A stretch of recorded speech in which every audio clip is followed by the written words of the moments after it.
Because of the deadly flooding, the National Weather Service is now under the spotlight over the warnings that it issued. Now, here's the timeline. At 1:18 on Thursday afternoon, the NWS issued that first flood watch.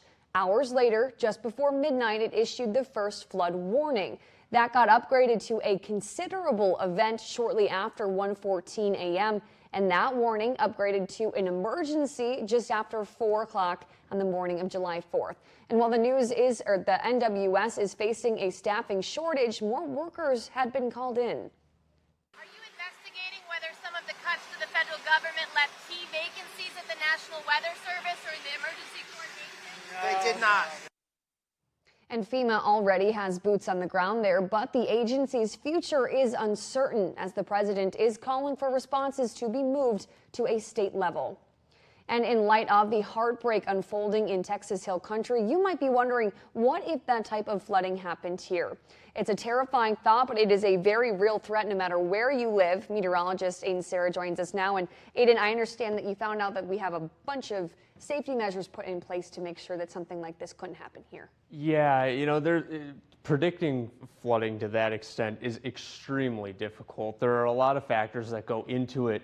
Flash flooding is hard to predict in general. Fortunately, the National Weather Service knows what to look for when detecting flooding risk and will send out detailed information even before the warnings are issued. This information can be found everywhere from the weather apps you install to weather.gov, the website of the National Weather Service. Flooding is the deadliest of the severe weather, and when it's crunch time, warnings are issued. Here is the most important thing you can do.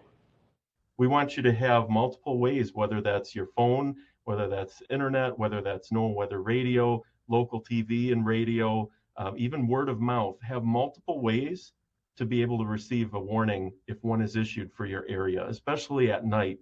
You don't want something to fail and leave you without getting that warning information. NOAA weather radios are your best bet as they are extremely loud and fully capable of waking you up from a deep sleep. You can find them quite easily online and they are relatively inexpensive. There's also an NWS program called CoCoRaHS, a community-based survey of daily rainfall totals across every corner of the U.S. It helps meteorologists determine how much of a flood threat exists for each location, helping them issue warnings faster, potentially saving lives. You can find out more on our website at KAAL-TV.com.